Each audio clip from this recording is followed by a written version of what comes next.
Welcome to All There Is. Wherever you are in the world and in your grief, I'm glad you're here. A couple of years ago, I began noticing some articles written by a mom named Sarah Wildman about her child, Orli, who'd been diagnosed initially with a rare form of liver cancer.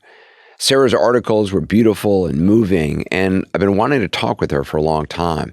She's a staff writer and editor at the NYTimes. Her daughter, Orli, was 10 when she found out she had a hepatoblastoma, and what she and Sarah and her husband, Ian, and their other daughter, Hannah, went through is extraordinary, and it's what so many parents face when their child gets sick. Orli died in March 2023 when she was 14. I can't wait for you to meet Sarah and learn about her remarkable daughter, Orli. That conversation begins in a moment. Can you tell us a little bit about Orli? Yeah, I'd love to. I often say, I really don't love to focus on her death because it kind of erases all that she was, right? And I think that's some of the problem with bereavement in some ways. It's so hard to see the person. She was diagnosed at age 10 with a really rare form of liver cancer. She was on a basketball team, and she was dancing. She was an amazing dancer. But she was starting to have all this pain, and no one understood it. We kept going back and forth to the doctor. No one put anything together. And the fall of 2019, she went to the ER and was diagnosed. Her liver was full of tumors. She was in so much pain. And I started to cry. And she said, "You can't cry. You'll scare me." And I sort of sucked them all back in. And I didn't cry around her again for a long time. I didn't feel it was fair to her. And because I was trying so hard not to sit in a place that was as dark as that. But when I came back from the ER, I wrote in my journal, how are the eggs still good? Shouldn't the milk be sour? How is the food in my fridge still, hasn't it all expired? How could everything in my house be exactly the same, but everything totally different? Everything else was exactly the same, except we could sort of see through the scrim of the life we'd led into the life we were about to lead. And you could still reach across it for a little while. She had many rounds of chemo. She had metastases to her lungs 3 times and very painful surgeries to remove those. The pandemic set in March 2020, and she was so isolated because of this inability to fight off infection. She was so vulnerable. In the summer of 2022, when she was 13, it metastasized to her brain. Every time she would be sort of remarkable in bouncing back. After that first brain surgery, she was back on a surfboard 2 weeks later. She read 15 books. She loved Harry Potter. Loved Harry Potter. She had a Talmudic intensity about it. She was so joyful so much of the time. I mean, there were very, very, very low moments and so much fear. We sat with so much fear so much of the time. And my prayer, such as it was super simple. I just want to keep her. We were on a path to a cure for a really long time. But then she had a second brain tumor, which is an obscene sentence. And at that point, she started to write in her journals that she was worrying about whether she would ever see 9th grade. Orli wanted to have conversations about death, about what she was facing. How was that for you? Harder for me than for her, I think. Even though she really, really, really didn't want to die. I struggled with this question more than Ian, her dad, and my partner. He sat in it with her more than I did, and I regret that. And I think that she actually really wanted someone to say, "No, we have a miracle for you." I mean, she actually even wrote that at one point. How come no one's talking about a miracle? She kept wanting to try every drug trial and every last-ditch effort. But she did say to me really early on, we took a long weekend to Miami, and she ran out to the waves, and we stretched out on this lounger, and it seemed really beautiful. And then she turned to me and she said, "What if this is the best I ever feel again?" So it was really present for her. And it was very hard to know where to sit as caregiver. I sort of wanted someone to give me a guide as to how to even have this conversation without it all falling apart. I really wanted to hold on to hope probably longer than she did in some way. But when they realized it was her brain, the first thing she said was, "So I'm going to die." And I didn't speak. I couldn't speak in that moment. And the doctor said, "You're so mature And I was shaking. I wasn't crying. I was shaking. And later she said she was angry with me. She wanted me to contradict them. And I couldn't. Then that summer, what I ended up doing, because she bounced back, I started to live in what I called the hyper-present. I could no longer think beyond the minute I was in. This minute is a good minute, and this is what we're going to do. She's on a bike, and we're at the beach, and I'm going to absorb every single second of this moment. I could only be in that exact second. We are not dying right this second. What does this minute feel like? I don't want to lose this moment. I don't want to sully this moment. I don't want to besmirch this moment by anticipatory grief. After she had a second brain tumor, we started losing her in pieces. She started losing words here and there, and there were just so many indignities, and there were ways in which I worried.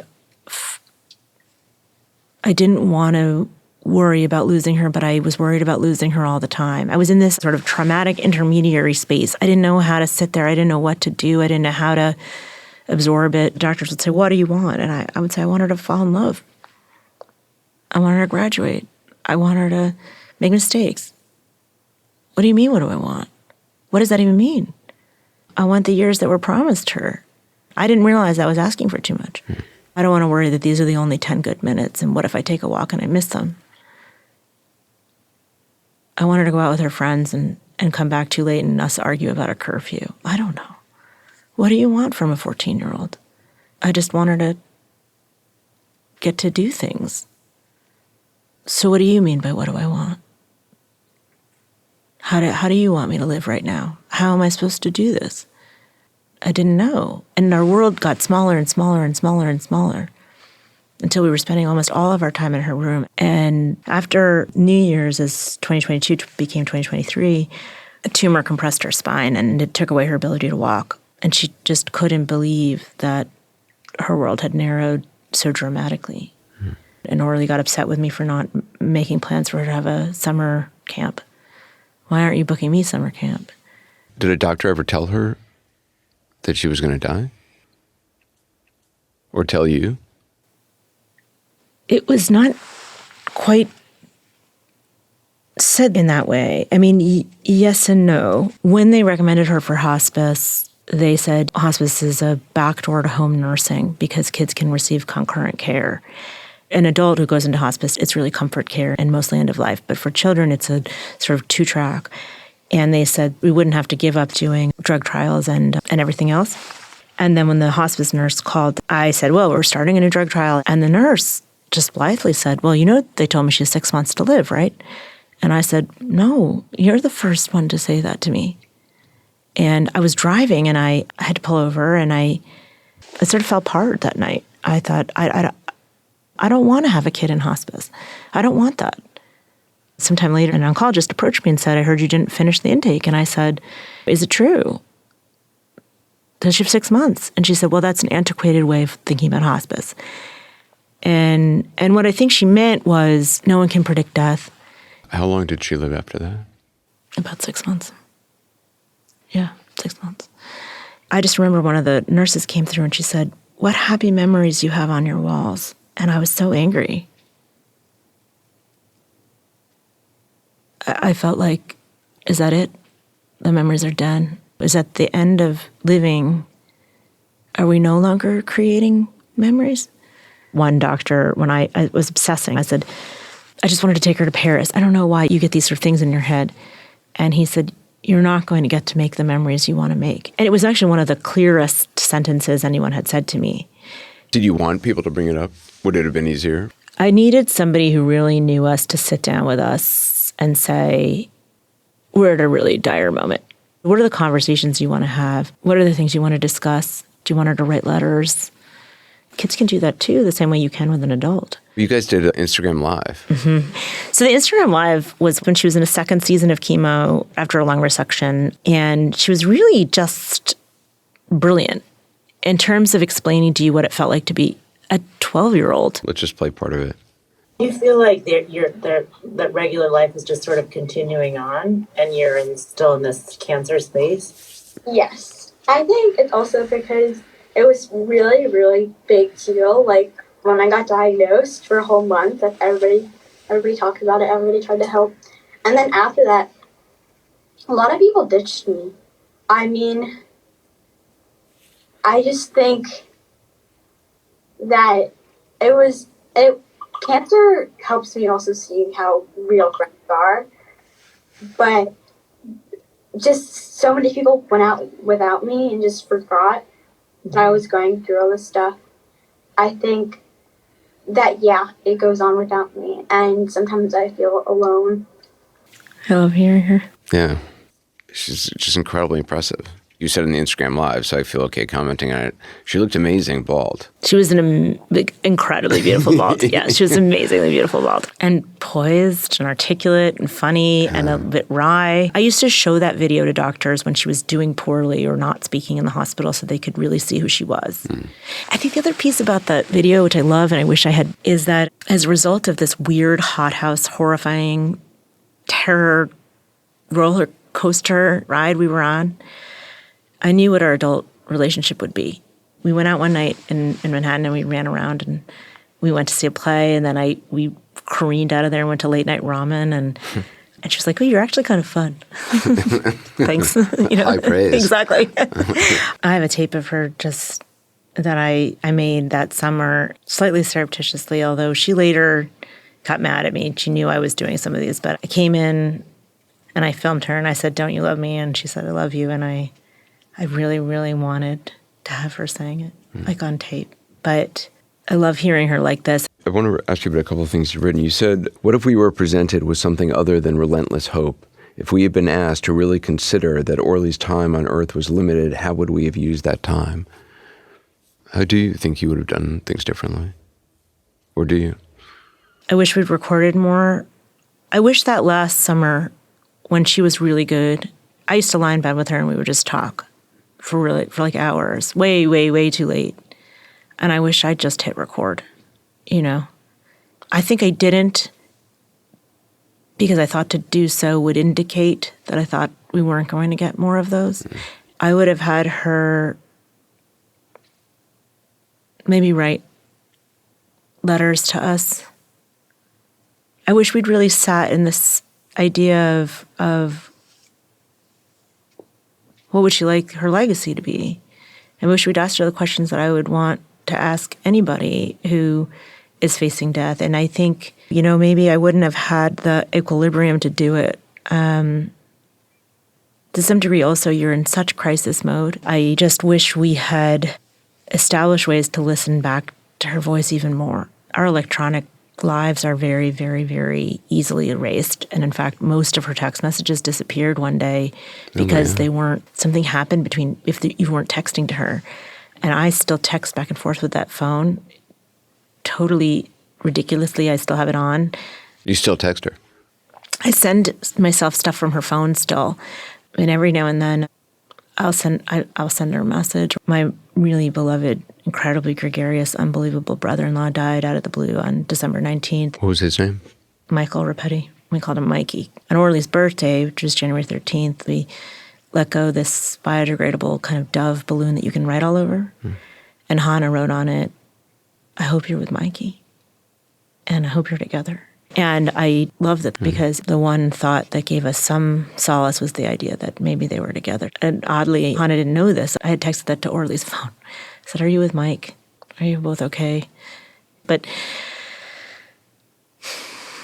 I find some solace in that idea, whatever that means. But I wish I had sat with her in it more, I would like to think that she didn't feel alone in it. I mean, I was with her as she died, You were able to be with her? We were totally alone. The hospice didn't come. It was really, really, really intense. It was Ian, me, and our old caregiver who had come back to help us out. She hadn't been doing well, but we didn't know. We knew enough that in the morning, when Hannah said goodbye and asked if she should stay home from school, and we said no. The night before, Orli had said, "I love you" to her, and that was enormous. But then things took a very bad turn after Hannah left for school. But we all sensed something had shifted and we didn't know. And my heart beats faster telling you the story. But things started all disintegrating. And for a long time, I couldn't unsee some of the things I saw in those minutes or that hour. Our old babysitter who was with us, she kept saying, tell her you love her, tell her you love her, tell her you love her. And I just kept saying it over and over and over. And I didn't get up for hours. The hospice nurse didn't come for several hours.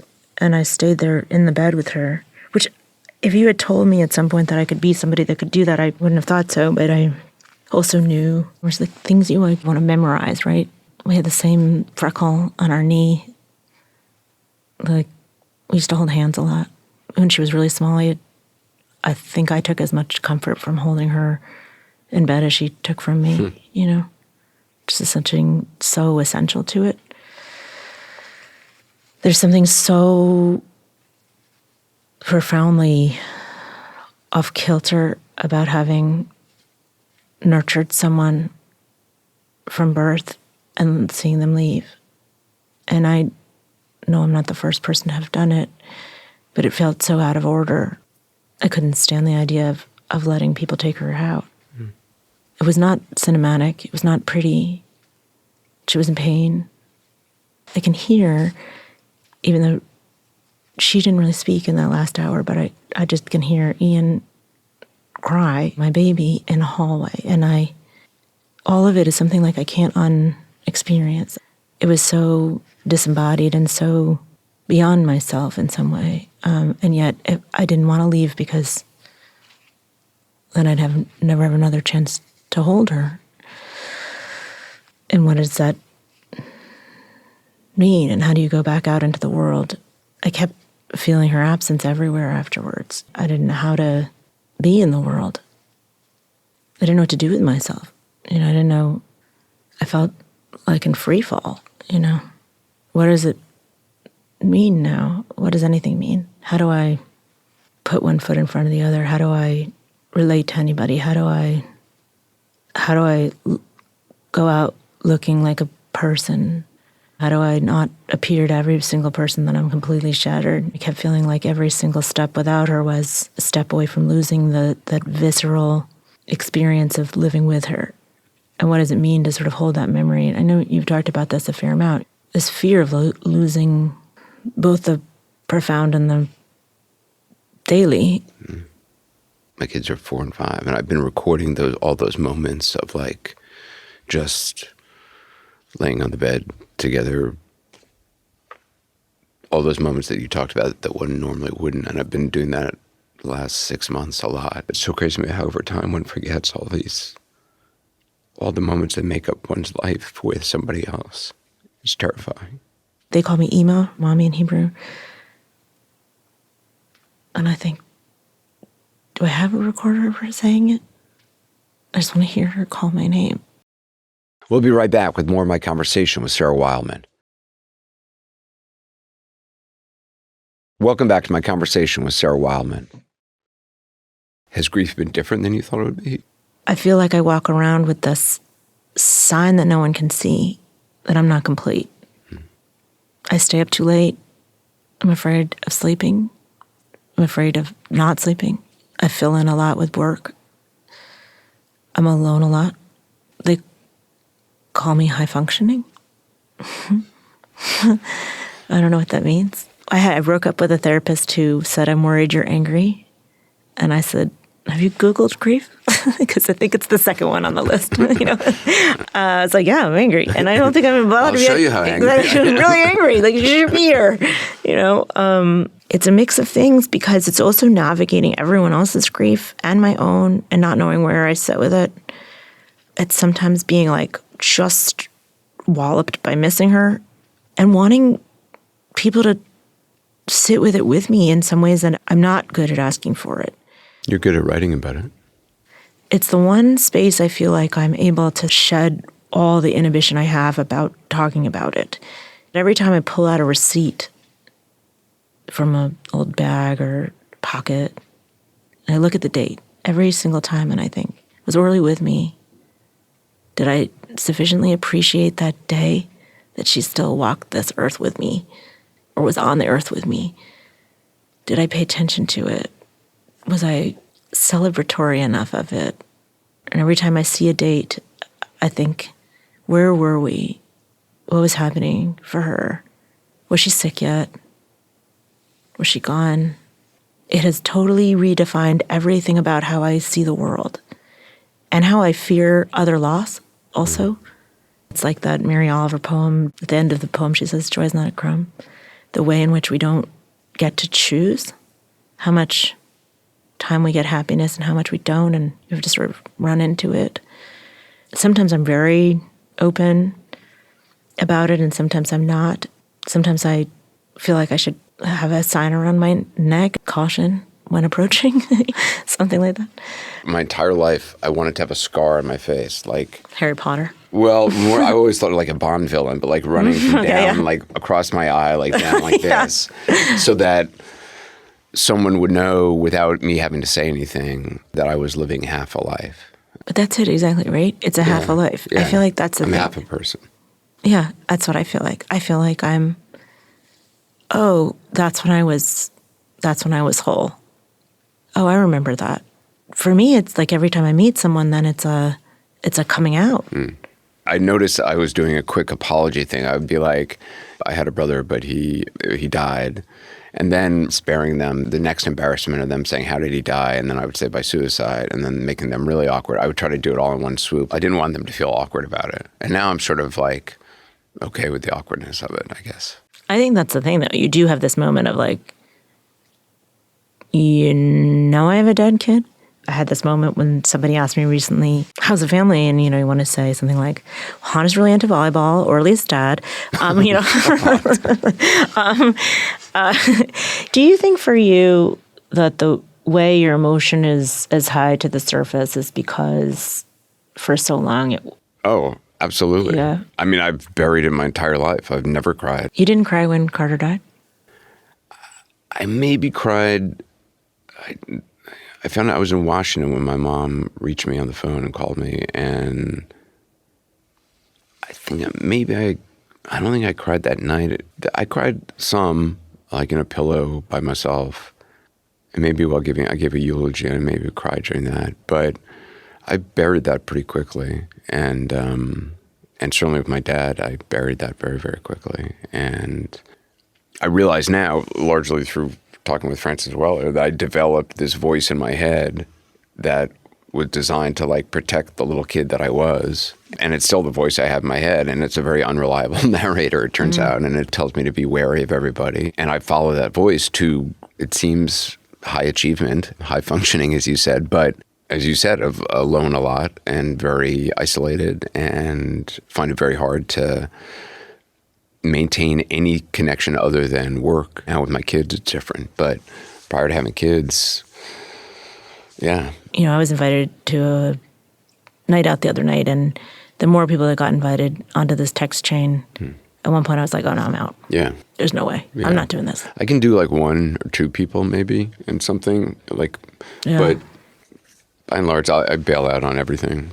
I did go to a party around Halloween, and I wore this dress, but everything else about my outfit was sort of 1940s.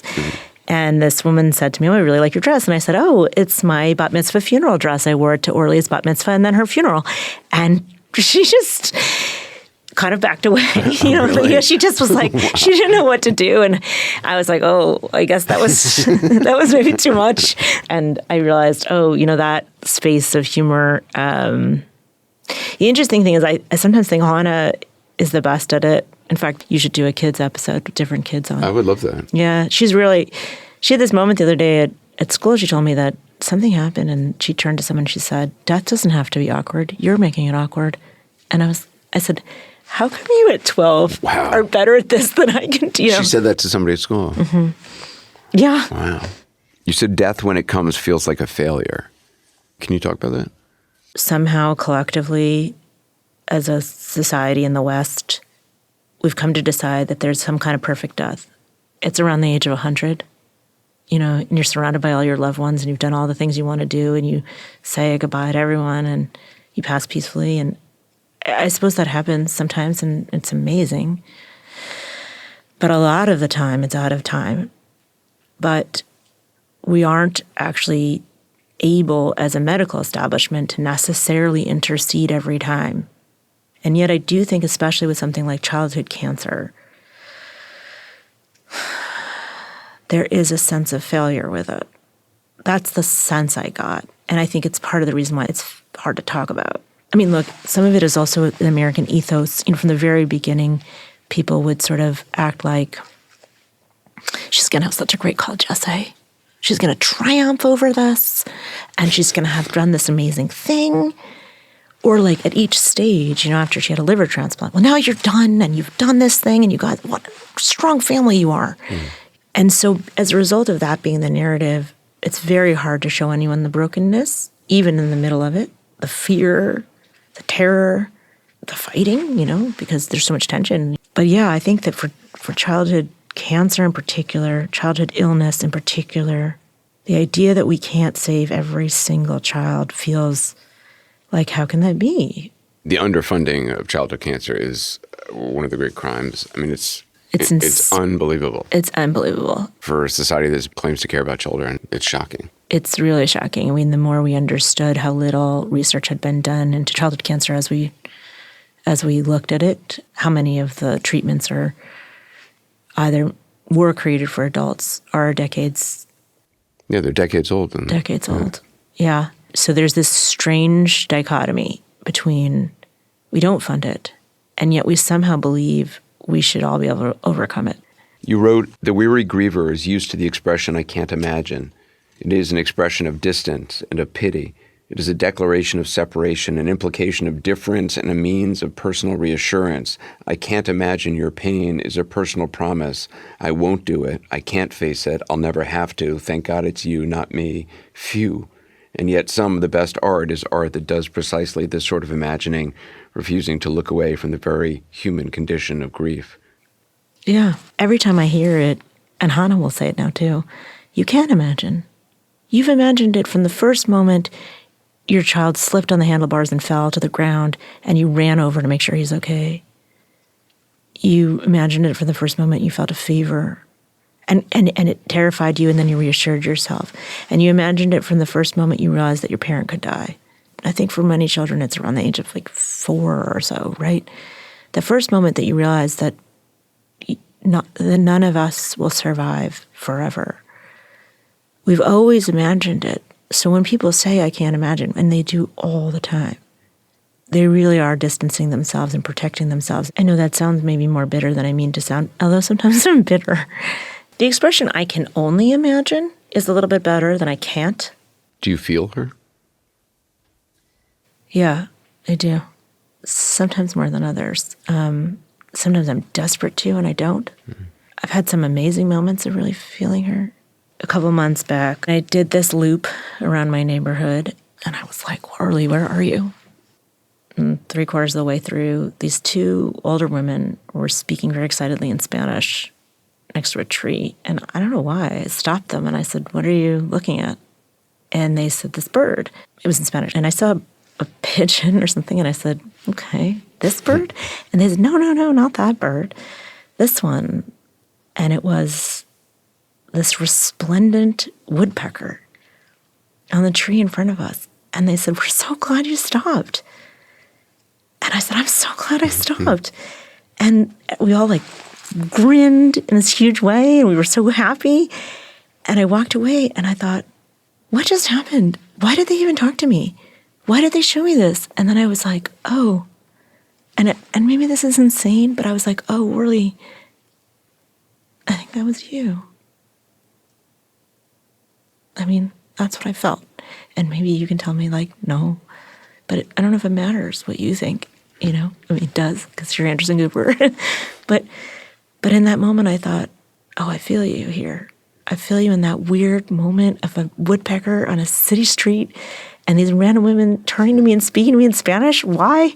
Why would they even necessarily think I spoke back? Why did they want to share it? And it was so her to see joy in this total mundane moment and yet totally extraordinary. And I thought, because I had this half a second where I felt joy. And I don't know that I can like hold joy all the time now, but I got to feel it for like a moment. And in that I felt her. It's beautiful to feel her as joy. Yeah. I think what's hard for me is when I want to and I can't. Mm-hmm. And so I don't always know that I can conjure it. Yeah. And then sometimes I really can, and it can be painful, even as it's amazing. Yeah, I never want to not feel her, I guess, is the thing. I feel like the essence of her, the energy of her, the orderliness. And sometimes it's just sort of keeping her present. It's like weird. I actually smelled it the other day out of place. There's a diffuser still in her room that still has the smell in it. You kept her room? Yeah, Ian works in it now. I changed the bedding because she died there. I made it really beautiful. She was really, really aesthetic and really, really, really neat. She had a notebook, Anderson, from when she was 11 and facing the transplant, that she tabbed things I'm scared of, things that might make it better, questions I have. That she'd written on tabs. I mean, she was really organized. Mm-hmm.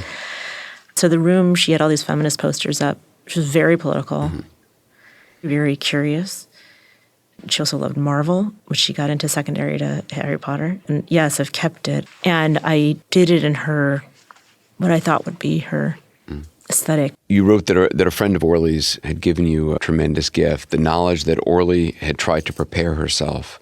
4 months before she died, she texted her friends to say she knew she would not survive. She thought she had 2 years left. She texted them, "But doesn't everyone? I just will die a little sooner than most. This is a great opportunity for me, actually. Everyone's focused on the time they have left. They forgot to live." Did you know that she had written that? I didn't know until after she died. I wrote the friend and I said, "I've lost most of her text messages. Are there any messages you think I should see?" And this kid sent it to me, and it really blew me away, actually. I knew that she had started to say she thought she had 2 years. I knew that she was thinking about death. I knew that she didn't want to die. But no, I didn't know this. And I don't know if she told other friends anything similar. I think one of the hard parts about losing a child is you don't have the dimensional community you do as an adult. I sort of find myself craving memories, wanting people to send me their memories, to provide more anecdotes, more stories. This is the thing about untimely death. Time sort of stops at that point, and everything you imagine for the future is altered. Because that person then doesn't get to be with you at every marker. And the photos are forever wrong. And the dining room table is always wrong. The number of tickets you buy is always wrong. Because it's 3 in your case and not 4. Yeah. Yeah. Every time I set the table. Like the house sounds different. I just remember there was one point early on seeing Hannah, instead of playing catch, throwing a ball endlessly against a wall. Now it might mean nothing. Maybe she would have thrown the ball against the wall anyway. Literally the partner was gone with whom to catch the ball with. I find it hard to fill the space. I can't make any more photographs of Orli. I can't make any more memories of her. And I am always aware that she's not here. And so I try to bring her in other ways. And some of it's a lot of it is in the writing. I always say that it shouldn't matter that she was remarkable, but she was remarkable. One of the great tragedies is her not getting to show more people that and getting that chance. And my grief is so entwined with that as well, in some way, in addition to feeling like there's nothing I can do to fill this hole, even if I wanted to. And so how do I live like this? How do I move through the world? I give people, I have some for you, these little beads. We took white beads emblazoned with gold O's on them, and we'd put them places we wanted her to be, wanted her to see, and took a photo there or just left it for someone to find and wonder what it might be. And I started giving them to people who were going places like Zanzibar, for example. Maybe it's like a restaurant that you think she'd love or she really wanted to act. Maybe you're in a theater, but you wish she was there too, and leave a bead. It's lovely. In some way, it's like this little semi-permanent breadcrumb. I also like the idea of having someone have to think in that moment about her in a space she should be. Is there something you've learned in your grief that would be helpful for others? A woman wrote me who was not American born, but she said Americans have this politeness and a decorousness. She was like, let it be physical. And one of the things I think about a lot is let it be messy. To not make other people comfortable, that's not your job. If they're uncomfortable, it's like there's a tree on the way to Hana school which has grown through a power line. And I almost think of that as like grief, right? It has that potential of danger to it, almost sometimes catastrophically. And at the same time, it also continues to grow. There were these trees we saw just above Barcelona. We were hiking, and these Mediterranean pines that grow into the rock, like completely improbably. How do they survive? It looks like the wind should totally take them down, but they're somehow dug in, and they're really, some of them are really twisted, but they're also extremely beautiful. I think that it's a constant evolution, but I'm not fine. I'm not fine, and I don't know if I want to be fine. I think the thing about grief is I don't want to release it. I think it is a way of retaining her. I don't know that I could, but I also don't want to. Somebody said this to me early on, and I didn't believe it, but it's true that sometimes like the wailing and incredible amounts of tears at the beginning, you miss at some point. Well, maybe that wasn't the case for you, and that's why you're there now. But I guess my advice is to let it be all the things and not have any expectation of self, and not to be angry with yourself, and not to feel let down by yourself, but let it be what it is. One of the things I've written about a lot is that Orli had this ability to sort of see beauty and run toward it. And right after that first brain tumor, when she got on a surfboard, she biked off alone, and she was out on a jetty. And I found her, and we were worried about her. And she said, "This is so good for me. This moment, this beauty, this is so good for me." And I kept thinking, how is she able to see that even after going through this brain tumor and brain surgery and knowing that probably the road ahead is getting worse? So whatever she saw there, I guess that's what I try to look for in grief too. What does it mean to hold beauty and pain at the same time? Because they're both there always, and somehow not telling myself I can't see beauty, that I don't deserve it, and not letting myself deny the pain because it's always there. Thank you. Thank you. All of Sarah's articles about Orli are available to read on the New York Times' website. A couple things to tell you about next week. On Tuesday, April 21st, I'll be sharing a new podcast episode. It's a conversation with Rachel Goldberg-Polin and her husband, John.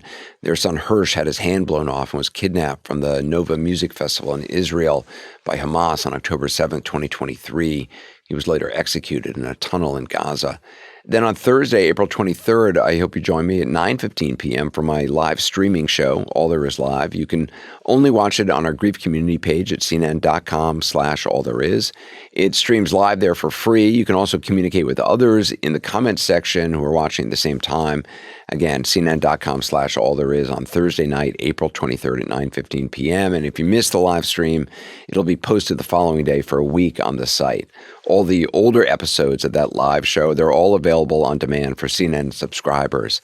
And if there's something you've learned in your grief that you think would be helpful for others, we'd love to hear from you. You can leave us a voicemail at 404-827-1805. Thanks for listening. Wherever you are in the world and in your grief, you're not alone.